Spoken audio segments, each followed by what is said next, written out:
Muy buenas noches a todos. Les agradecemos por su asistencia a nuestra última charla para culminar así nuestro módulo de cirugía pediátrica con el tema de escroto agudo a cargo de nuestra expositora eh, Camila Altamar, estudiante de 10º semestre, y quien tuvo la tutoría a cargo de la doctora Viviana Barragán, quien se encuentra actualmente cursando su 4º año de residencia de cirugía pediátrica en la Universidad Militar Nueva Granada. Cami. Bueno, muchas gracias. Entonces, pues como Nata ya lo dijo, mi nombre es Camila Altamar, soy estudiante de 10º semestre y el día de hoy vamos a hablar acerca de escroto agudo. Entonces, pues antes de iniciar, me gustaría pues obviamente mencionar que el escroto agudo describe ese dolor intenso y de corta evolución del escroto que se asocia a otros signos de inflamación. Y pues esta definición realmente va a ser muy importante cuando vayamos a hablar de ciertos diagnósticos diferenciales más adelante en la charla. Entonces, para hacer un repaso breve de la embriología, pues vamos a recordar que alrededor de lo que es la 8ª semana inicia lo que es el proceso de diferenciación sexual, como lo pueden ver en el video. En forma breve, pues en un punto del desarrollo se van a formar dos ductos, el paramesonéfrico o de Müller y el mesonéfrico, que es de Wolff. El ducto de Müller en el hombre se debe degenerar pues, por acción de la hormona antimülleriana y pues cuando esto sucede va a empezar a dejar vestigios o apéndices alrededor de varias estructuras, de las cuales pues la más importante es el hidatide de Morgane.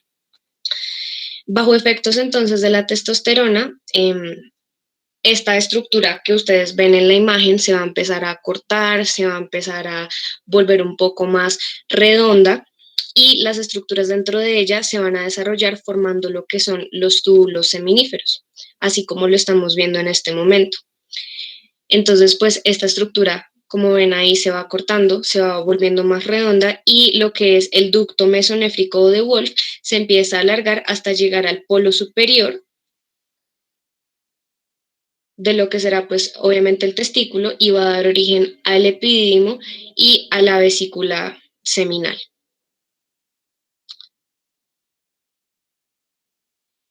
Bien, entonces hay que tener en cuenta que después de que se forma el testículo va a empezar pues su descenso por el anillo inguinal interno para la semana 14 a 17. Entonces pues inicia a través del canal, de modo que pues para la semana 35 a 40 ya debe haber descendido. Parte de este proceso se da gracias a la excrescencia del peritoneo, que se conoce como proceso vaginal, que la podemos ver en ambas imágenes. Este proceso vaginalis va a recubrir la superficie anterior del testículo y del epidídimo y varios elementos del cordón y posteriormente se une al gubernáculo y a la pared escrotal. Entonces, a medida de que va descendiendo, el gubernáculo pues obviamente lo que va haciendo es que lo va empujando hacia abajo y ya cuando se completa el descenso, este proceso vaginal se va a obliterar, no tiene por qué estar abierto. Cuando está abierto, pues genera otras patologías de las cuales pues no mencionaremos en esta charla. Dentro de la etiología hay que tener en cuenta que la torsión de apéndices testiculares es la causa más frecuente de escroto agudo. Supone más que todo el 60% de las causas. Otras incluyen la torsión testicular, que se puede presentar en un 30% de los pacientes, epididimitis, que es de menos del 10% y pues que realmente se presenta en cierta edad pediátrica, y el edema escrotal idiopático y otras causas que son menos del 10%. Entonces, respecto a lo que les había mencionado al principio de la definición de escroto agudo, pues ustedes pueden ver acá que realmente escroto agudo, si bien tiene 3 causas principales, que son estas 3, también tiene otras que también hacen parte de escroto agudo, como son el trauma escrotal, la hernia inguinal encarcelada y el edema escrotal idiopático. Sin embargo, pues el resto de causas, como por ejemplo hidrocele, varicocele, espermatocele, esas no serían causas de escroto agudo, puesto que realmente, como ya lo hemos mencionado, es un dolor abrupto de inicio agudo y que se asocia a signos de inflamación. Estos de acá que ya había mencionado no producen dolor, realmente lo que producen es más una molestia. Entonces, cuando ustedes les digan que escroto agudo son esos 3 de hidrocele, espermatocele o varicocele, realmente están mal. Son torsión testicular, torsión del apéndice y epididimitis principalmente. Ya para empezar a hablar acerca de la torsión testicular, entonces tenemos unos conceptos clave. Ocurre más que todo en dos edades de presentación, en el periodo neonatal y en la pubertad. En el periodo neonatal se puede presentar en el 10%, pero lo más común es que se presente en la pubertad, que supone el 90% de los casos. Respecto al mecanismo, puede ser extravaginal o intravaginal respectivamente, y ambos mecanismos resultan en compromiso vascular testicular que pueden generar lesiones irreversibles si nosotros no actuamos a tiempo.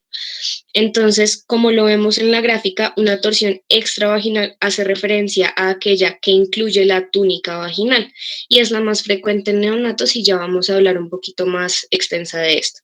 Y la intravaginal, que es la que está hacia el lado derecho, resulta por una inadecuada fijación del testículo a la túnica vaginal a través del gubernáculo.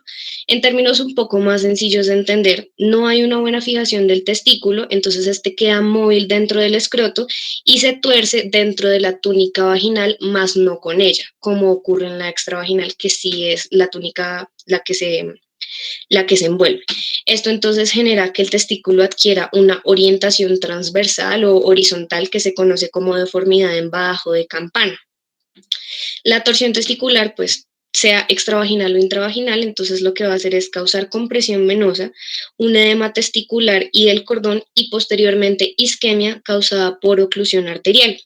Entonces, dependiendo de los grados de torsión, puede ser peor o mejor el cuadro. Sin embargo, pues es un cuadro absolutamente peligroso y tenemos que intervenir rápido. Entonces, si la torsión fue más de 360 grados, la arteria puede estar totalmente ocluida. Sin embargo, si fue menor a 360 grados, hay éstasis arteriolar, venoclusión y edema. Hablando de la torsión neonatal, esta se va a diagnosticar durante el primer mes de nacimiento y es de tipo extravaginal. Más que todo ocurre en el 12 al 15%, también pues en el 10% de las torsiones del testículo en la infancia y su frecuencia se ve en muchas ocasiones infraestimada, debido a que en muchos casos se diagnostican es más que todo como criptorquidia o atrofia testicular y puede ser bilateral hasta en el 20% de los pacientes que llegan con torsión neonatal. En función del momento de aparición se puede clasificar en una torsión prenatal o postnatal. Prenatal pues hace referencia, como su nombre lo dice, a aquella que ocurre inútero, y debido a su curso prolongado, pues no se va a considerar un cuadro clínico urgente. Es la torsión neonatal más frecuente y puede ocurrir hasta en el 80% de los pacientes. Puede detectarse en el momento del parto o durante las primeras exploraciones del recién nacido. Se suele presentar más que todo como una tumoración inguinal o escrotal que es de consistencia dura, que puede ser más o menos dolorosa en función del tiempo evolutivo y puede haber o no signos inflamatorios asociados. En los casos de mayor tiempo de evolución, en los que la torsión se ha producido durante los meses de gestación lejanos al parto, usualmente puede presentarse como un testículo no palpable, debido a que puede haber resolución de la inflamación y en muchos casos puede haber atrofia testicular, entonces no vamos a encontrar un testículo. La torsión postnatal es la que ocurre después del nacimiento y se va a manifestar como un cuadro clínico de irritabilidad y llanto asociado a dolor escrotal agudo con eritema y tumefacción escrotal en un recién nacido en el que las exploraciones previas detectaban un testículo completamente normal. Esto es muy importante y es qué efectos tiene la torsión sobre el testículo. Entonces yo se los voy a mencionar y si bien no es una regla de oro, eh, nos tiene que hacer correr porque pues es un cuadro que puede dejar a un paciente infértil ya cuando crezca. Entonces hay que tener en cuenta que lo primero es que se va a asociar al número de revoluciones del cordón y al tiempo de duración del cuadro. Entonces respecto al número de revoluciones es pues cuántas veces se tuerce sobre pues un eje sagital. De 4 a 6 horas, entonces se empieza a comprometer la viabilidad celular, específicamente de las células de Sertoli y de los espermatozoides. A las 8 horas ya puede iniciar este proceso de atrofia testicular y si pasan más de 10 horas puede haber pérdida de las células de Leydig, de las de Sertoli y de los espermatozoides hasta que pues genere un testículo que no es viable. Entonces pues no es regla de oro, porque no es regla de oro porque pues pueden pasar 6 horas y cuando entren a operar al paciente, el paciente todavía tener un testículo viable, puede pasar, pero pues se los menciono porque hay que correr ante una torsión testicular. Entonces, la clínica de estos pacientes suele ser un dolor severo de inicio abrupto en región escrotal de menos de 12 horas de evolución. El niño se puede despertar con dolor en medio de la noche o en la mañana. Suele estar presente el dolor inguinal o dolor abdominal y puede asociarse a vómito y náuseas en la mayoría de los casos. Los síntomas urinarios realmente no suelen estar presentes y ya les voy a explicar la importancia de que pueda haber o no síntomas urinarios. Y es frecuente que reporten un episodio previo de dolor más moderado que se conoce como torsión intermitente. Entonces, este cuadro hace referencia a que uno le pregunta a la mamá o al mismo niño, si el niño ya es capaz obviamente de decir lo que siente, y él refiere que ya previamente ha tenido dolor testicular, pero que le pasa espontáneamente. Entonces, esto puede significar que el niño haya tenido una torsión intermitente. Al examen físico, entonces, podemos encontrar un escroto edematoso, eritematoso e indurado, levemente elevado, y esta elevación pues va a ser secundaria a que se acorta por la misma torsión. Entonces, un hemiescroto va a estar más elevado que el otro. Podemos encontrar un leve hidrocele reactivo, secundario pues obviamente al proceso inflamatorio, y también podríamos encontrar un signo de PREN negativo, y este hace referencia a que cuando nosotros elevamos el testículo, el paciente refiere un alivio del dolor. Está negativo en este caso porque así lo elevemos, el paciente no siente mejoría del dolor y entonces le puede empeorar. Y el reflejo cremastérico en los niños suele estar ausente. Entonces, para hacer el reflejo cremastérico, aquí en la pierna, o bueno, en la pierna más que todo en la región inguinal, podemos, por así decirlo, rascar al paciente y lo que va a suceder es que el escroto se va a como a encoger y a levantar, y eso es el reflejo cremastérico. Entonces, en los niños con torsión testicular esto no está presente y pues suele estar ausente. Respecto a las pruebas complementarias, pues tener en cuenta antes de hacerlas que el primer objetivo en el diagnóstico del escroto agudo siempre es confirmar o descartar la existencia de torsión testicular. Y ante esta situación, pues el paciente siempre debe ser valorado por un cirujano pediátrico. Además, si existe alta sospecha de torsión testicular, la actitud recomendada va a ser la exploración quirúrgica urgente sin la realización de más pruebas complementarias, ya que en ningún caso estas deben retrasar el diagnóstico de torsión testicular.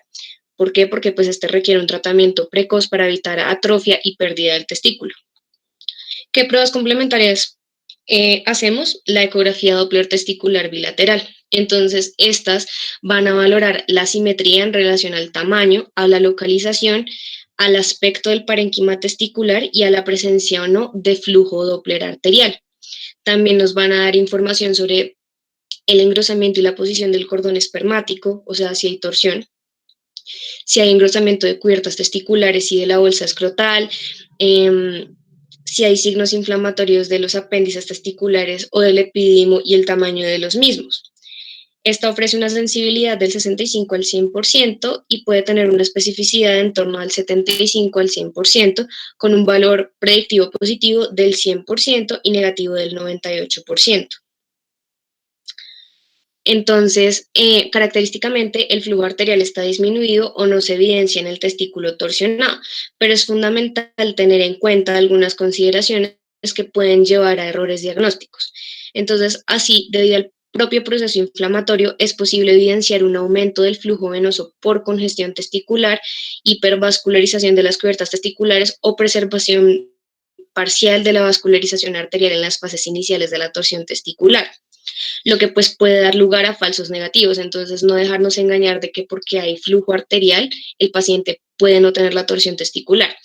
Por todo esto, y obviamente sumado a que la ecografía siempre es una prueba operador dependiente, se debe indicar la exploración testicular mediante intervención quirúrgica, siempre que exista la sospecha clínica de torsión testicular, a pesar de que el estudio Doppler informe sobre la presencia de flujo arterial. El tratamiento, antes de hablar como tal de la torsión manual, siempre va a ser la cirugía. Entonces, las cirugías que se realizan es la orquidopexia, que es la de torsión quirúrgica de ese testículo, y la fijación testicular bilateral. ¿Qué quiere decir eso? Estamos ante un cuadro de torsión testicular de un hemiescroto, siempre se debe explorar el otro hemiescroto porque también puede estar mal fijado. Aquí, en esta cirugía, es cuando se puede evidenciar el signo de badajo de campana o la horizontalización del testículo.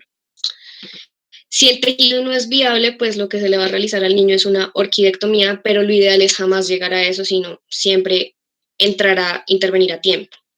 Ya respecto a la torsión manual, no se recomienda. ¿Y por qué no? Porque si bien la mayoría de los casos de torsión testicular son hacia medial, un tercio de ellos van hacia lateral. Entonces, pues obviamente eso genera que, primero, nosotros no sabemos cuando vemos un niño con torsión testicular si la torsión es hasta medial o hacia lateral. Eso solamente lo van a saber los cirujanos hasta cuando abran al niño y evidencien ahí hacia qué lado va la torsión. Entonces, ¿qué tal que un niño esté con una torsión hacia lateral y la de torsión manual siempre se hace de medial a lateral? Y yo lo que hago en ese momento es empeorarle la torsión. Entonces, no se recomienda para nada porque puede empeorar el cuadro y fuera de eso porque es un proceso sumamente doloroso y va a ser traumático para el niño. Entonces, nunca lo hagan. Respecto a la torsión de apéndices testiculares, entonces también tenemos unos puntos clave. Primero, pues es la causa más común de dolor escrotal en la infancia. Al existir otros apéndices, cualquiera va a ser susceptible a torsión. Sin embargo, el que más se tuerce es el Hidatidium morgani y es el responsable del 90% de los casos. Como lo podemos ver en cualquiera de las tres imágenes, es este que estoy señalando. El Hidatidium morgani entonces se va a situar en el polo superior del testículo y va a ser un remanente normal del conducto de Müller, como lo he mencionado previamente. La torsión se puede presentar en cualquier momento de la infancia, pero su pico suele ser a los 11 años, cuando los niveles de estrógeno van a generar agrandamiento y elongación de este apéndice. Entonces, esto predispone pues a la torsión del mismo y por eso es que el pico de incidencia es usualmente a los 11 años, o sea, en la prepubertad. La clínica de estos pacientes pues suele ser muy similar a la de torsión testicular, pero el dolor escrotal es de inicio más insidioso y más progresivo. Al examen físico, entonces podemos tener un testículo no indurado y se puede palpar una masa pequeña que sí es indurada y dolorosa en el polo superior del testículo. Si le ponemos mucha fe y si pues somos afortunados, podemos ver el signo del punto azul, que hace referencia a que este apéndice produjo gangrena y da una apariencia azul o negra en la piel. ¿Por qué digo que sí somos afortunados? Porque realmente es muy difícil evidenciarlos, menos del 20% de los pacientes pueden tenerlo. Entonces, si bien es un signo patognomónico, no en todos los pacientes se va a ver. Por eso nosotros debemos explorar qué otras cosas tiene el paciente y hacer una buena historia clínica, si se asocia o no a algún efecto sistémico como náuseas o vómito, etc. Entonces, otras cosas que podemos ver es un hidrocele reactivo palpable también por la misma inflamación, un signo de PREN nuevamente negativo y aquí el reflejo cremastérico suele estar presente. Entonces eso es lo que nos ayuda a diferenciar. Sin embargo, como la clínica suele ser muy similar a la torsión testicular, muchas veces se prefiere llevar al niño a cirugía para asegurarnos de que no esté cursando con una torsión testicular, en vez de simplemente darle un manejo conservador como se hace cuando estamos seguros de que el paciente cursa con una torsión de apéndice. El diagnóstico es clínico. Se puede hacer ecografía Doppler y esta puede mostrar la torsión del apéndice como una lesión de baja ecogenicidad con un área central hipogénica. Y pues el flujo testicular puede estar normal. Cuando nosotros estamos seguros de que el paciente está cursando con una torsión de apéndice y no con una torsión testicular, el tratamiento suele ser conservador. Entonces al paciente se le mandan analgésicos, reposo y soporte escrotal para mejorar ese edema. El dolor suele resolver en 5 a 10 días y la cirugía, ya sabiendo que tiene una torsión de apéndice, se reserva para pacientes en los cuales persiste el dolor y cuando se llevan a cirugía no hay necesidad de explorar el hemiescroto contralateral, pero eso sabiendo que el paciente cursa con una torsión de apéndice y no con una testicular. Ya para hablar entonces de epididimitis, entonces a modo muy general es la inflamación del epididimo. Entonces la doctora muy amablemente nos pudo compartir estas imágenes y no es una torsión testicular, no piensen eso, sino que simplemente tienen que ver la orientación del escroto para poder saber que pues realmente el testículo está bien ubicado. Pero aquí podemos ver cómo está de rojo el epididimo y esto es pues una epididimitis. Su presentación en la infancia suele ser rara y más que todo cuando se presenta se tiene que asociar a anomalías del tracto urinario y son esos niños que vienen con antecedentes de infección de vías urinarias a repetición. Por lo tanto, en la infancia el microorganismo más frecuente suele ser el E. coli. Cuando ya se presenta en la adolescencia, tenemos que indagar sobre el inicio de vida sexual porque los microorganismos más comunes de infección suelen ser clamidia y gonococo. Ya para la clínica, entonces estos pacientes refieren dolor y edema en región escrotal. Hay que preguntar si hay síntomas irritativos urinarios, en caso pues de que sean obviamente niños. Y ya en adolescentes tenemos que indagar sobre la vida sexual del adolescente y preguntar sobre síntomas sugestivos de uretritis, como por ejemplo secreción uretral blanca abundante. Al examen físico vamos a explorar un epidimo, vamos a tocar y a palpar un epidimo engrosado, doloroso, un cordón espermático sensible y tumefacto y con un hidrocele reactivo. Suele haber eritema y edema escrotal. El escroto pues es caliente a la palpación y a diferencia de las dos entidades anteriores, el signo de PREN está positivo. Entonces yo elevo el escroto a mi paciente, él siente un alivio del dolor y eso es un signo de PREN positivo. Y el reflejo cremastérico está también presente. A estos pacientes, ¿qué les debemos pedir? Un uroanálisis y un urocultivo.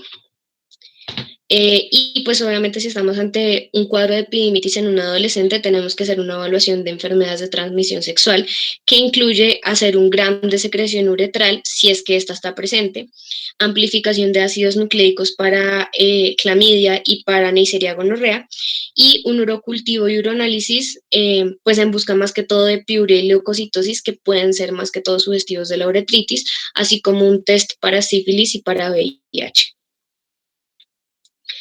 Respecto a las pruebas complementarias, pues en epididimitis el flujo arterial está siempre preservado o incluso aumentado, entonces eso puede ayudarnos a hacer diagnóstico diferencial con las entidades también, con la torsión testicular más que todo. Pero pues como lo hemos mencionado, la ecografía siempre va a ser operador dependiente y pues que haya presencia de flujo arterial no significa que no haya torsión testicular. Entonces por eso hay que evaluar muy bien con la clínica del paciente que puede estar presentando. Respecto al tratamiento, entonces, pues si es una ETS, debemos aplicar ceftriaxona 250 miligramos intramuscular dosis única y doxiciclina 100 miligramos 2 veces al día por 7 días o acitromicina 1 gramo vía oral dosis única según lo recomendado por las guías de infección de transmisión sexual del CDC. Si son microorganismos entéricos, o floxacina 300 miligramos 2 veces al día por 10 días o levofloxacina 500 miligramos al día por 10 días. Si estamos ante un cuadro de epididimitis en la prepubertad, en un niño que haya tenido antecedente de infección de vías urinarias o de alguna anormalidad del tracto urinario, iniciamos tratamiento empírico con trimethoprim sulfamethoxazol y cepalexina. Y otras medidas también en el dolor, pues son la analgesia y la hamaca escrotal. Entonces, como lo pueden ver en una imagen, eso es una hamaca escrotal, es como hacer un signo de PREN constante para aliviar tanto el edema como el dolor del paciente. Obviamente no en todos los hospitales va a haber esta hamaca escrotal, pero eso no significa que no la podamos hacer. Entonces, en un hospital siempre tiene que haber por lo menos fixo y compresas. Entonces, con compresas, lo que vamos a hacer es hacer la forma de la hamaca, posicionarla debajo del escroto del paciente, subir el escroto y vamos a lateralizarlo y pegarlo con fixo hacia algún lado de la pierna. Esto va a ayudar a mejorar, pues obviamente, la sintomatología del paciente.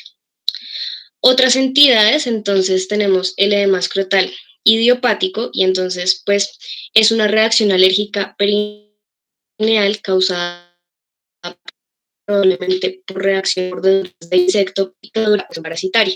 Puse este video pues de que en quiénes son los Miller porque justamente eso es lo que a él le pasa. Lo pica una araña y pues lo pica justamente en los testículos y esto es lo que le sucede. Entonces esto es autolimitado y no requiere intervención una vez se reconoce. Se puede distinguir de la torsión en muchos pacientes, porque el edema y la inflamación suelen ser superficiales y dan la apariencia de una reacción alérgica confinada al hemiescroto y puede haber compromiso perineal o peneal. El diagnóstico se va a confirmar cuando los testículos son desplazados del escroto hacia el canal inguinal, cuando su consistencia es normal y cuando no hay dolor a la palpación. Y otra entidad que es muy importante es el trauma escrotal. Entonces es frecuente, pero raramente hacen lesión testicular severa. El mecanismo suele ser la compresión de los testículos contra el pubis como consecuencia de una lesión directa, y las lesiones pueden ir desde hematocele, que es sangre en la túnica vaginalis, a un hematoma intratesticular o disrupción de la calbuginia causando ruptura testicular. Entonces, cuando hay ruptura testicular, pues eso sí requiere cirugía. El resto del manejo pues es completamente conservador, analgesia y reposo. Entonces, tres entidades que son torsión testicular, torsión del apéndice testicular y epididimitis.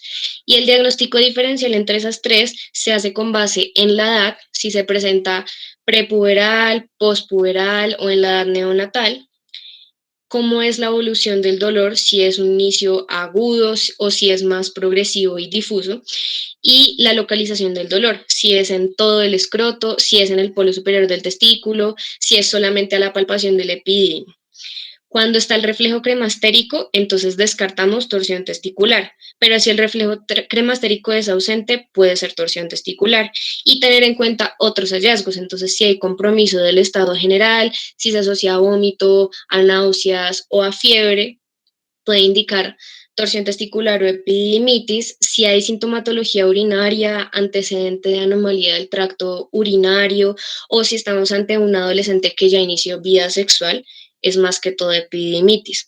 Y pues en la torsión de apéndice testicular, pues la gráfica dice que el punto azul, pero como ya les había mencionado, esto es muy difícil de ver, entonces pues hay que hacer un buen diagnóstico y pues preguntar cómo fue el cuadro para poder saber qué puede ser.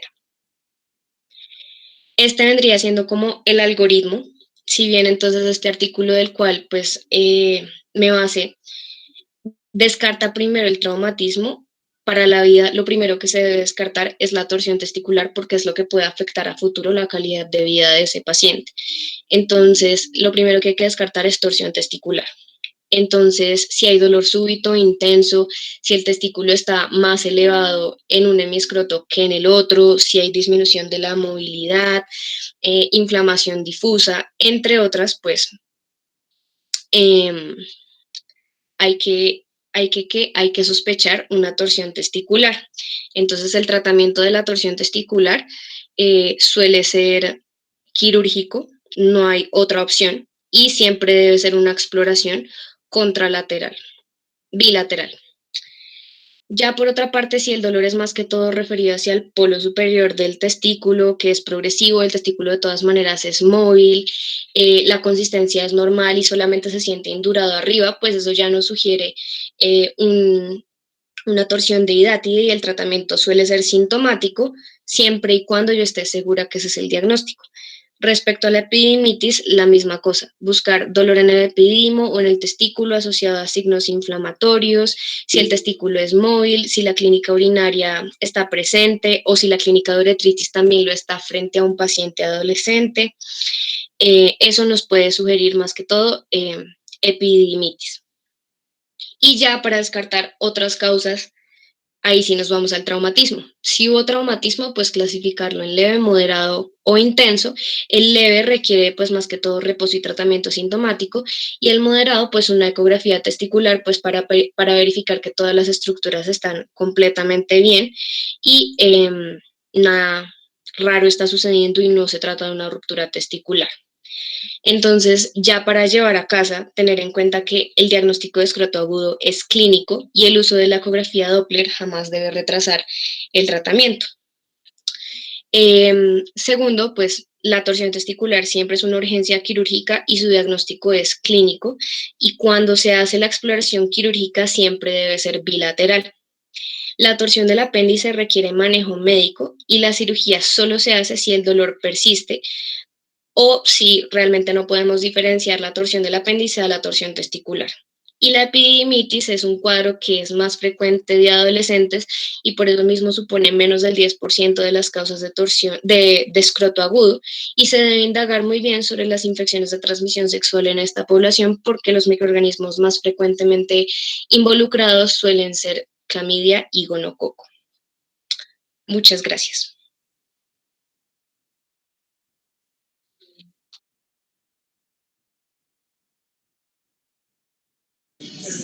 Hola chicos, buenas noches. Bueno, Cami, te felicito. Muy buena la charla. A todos los que están conectados los felicito porque pues estar a esta hora estudiando y aprendiendo pues de verdad que muy chévere. Importante de lo que dijo Camila, pues bueno, las cosas como para llevarse, siempre la clínica prima en todo, ¿no? Siempre como que el cuadro clínico es lo primordial. Entonces, si ustedes tienen la alta sospecha, siempre remitir el paciente, si no tienen la oportunidad o no tienen un cirujano pediatra cerca, remitir el paciente. Eh, ¿Qué más? Lo que ya había mencionado Camila, nunca retrasar el manejo quirúrgico por la ecografía. Cuando la sospecha es alta, pues la indicación es hacer exploración escrotal. Eh, Uno quisiera obviamente que el cuadro clínico de los pacientes sea así florido como del libro, pero no siempre es así. Muchas veces las torsiones de hidratide, por ejemplo, no se ven como el punto azul que describen en los libros, no siempre es así de evidente. Entonces, muchas veces esos pacientes terminan en exploración escrotal, pues debido a eso. ¿Qué más? Cuando se hace la exploración escrotal, entonces cuando uno encuentra que la hidátide está bien, igual uno siempre reseca la hidátide. También en el contralateral, si tiene la oportunidad, también obviamente reseca la hidátide y fija el contralateral. Esa fijación se hace no solo por el riesgo de malfijación que decía Camila, sino también porque finalmente, digamos que uno exploró el testículo, lo dejó porque el testículo reperfundió, pero entonces uno no sabe realmente la viabilidad de ese testículo, evita, la idea es como fijar el otro para evitar que ese se vaya a torcer luego. Ustedes saben que igual siempre existe el riesgo de que se vuelvan a torcer. En cuanto a la epididimitis, pues sí es un cuadro más de adolescentes, entonces siempre sospechar enfermedades de transmisión sexual en los adolescentes. Y ya, yo creo que esas son como las ideas importantes de llevarse a casa. Siempre que se sospeche, idealmente exploración quirúrgica. Y lo otro que deben saber es que no siempre uno tiene una ecografía disponible, ¿no? No en todos los rurales hay un radiólogo disponible 24 horas, no en todos los sitios hay radiólogo disponible 24 horas para hacer una ecografía. Entonces, eso amerita mucho el manejo quirúrgico en estos pacientes. Entonces, si ustedes no tienen la oportunidad de hacer una ecografía pronto, si ustedes están en un rural y el niño llegó en la noche, pues es un paciente que se debe remitir, o sea, no lo vamos a dejar toda la noche, 12 horas esperando una ecografía, esperando que llegue el radiólogo, cuando es tiempo oro en el que podemos salvar ese testículo. Y ya. No sé si me estaban escuchando o estoy hablando en vano, pues. Sí, Doc, sí la escuchamos. Eso, pero los felicito de verdad, Cami, muy chévere, me gustó mucho tu charla. Ya no sé qué más dudas tengan. Ahí alguien preguntó que si era frecuente encontrar en un paciente con un diagnóstico de una torsión, encontrar una epididimitis asociada. Realmente eso es muy poco frecuente. Yo no he visto ninguna en el poco tiempo de experiencia que tengo, no he visto ninguna de los pacientes que he tenido. Doc, pues a mí me hicieron una pregunta por interno y la pregunta dice que si esto es tratamiento de urología o cirugía pediátrica o el manejar. Bueno, eso es controvertido, o sea, no, los urólogos también lo pueden hacer. Eh, Realmente ellos también están entrenados en hacer eso. En el Hospital Militar, por ejemplo, lo hacemos nosotros, los de cirugía pediátrica en niños. En el Hospital de la Misericordia, que es donde estoy rotando ahorita, por ejemplo, que es un hospital infantil, también digamos que esos pacientes los hacemos nosotros, pues porque son urgencias y los urólogos no están 24 horas siempre como presenciales, eso es controvertido. Realmente hay lugares donde los hace urología, hay lugares que los hace cirugía pediátrica, pero pues yo siempre les voy a responder que es una patología de cirugía pediátrica. Bueno, muchas gracias. Como muchas otras que ahí estamos en discusión, que las orquidopexias, bueno, hay mucha discusión frente a eso realmente, pero son patologías de cirugía pediátrica sin duda alguna, eso lo operamos nosotros. Listo, muchas gracias. Gracias por ser mi tutora. No, Cami, muy chévere y de verdad que los felicito a todos, muy bien que estén haciendo todas estas charlas, eso pues como que les enriquece un montón todos los conocimientos, de verdad que muy chévere. Muchas gracias, doctor. Igual lo que necesiten, si les surge dudas después o cualquier cosa que me quieran preguntar, Camila tiene mi número, entonces me pueden escribir y hablamos de lo que necesiten, no se preocupen.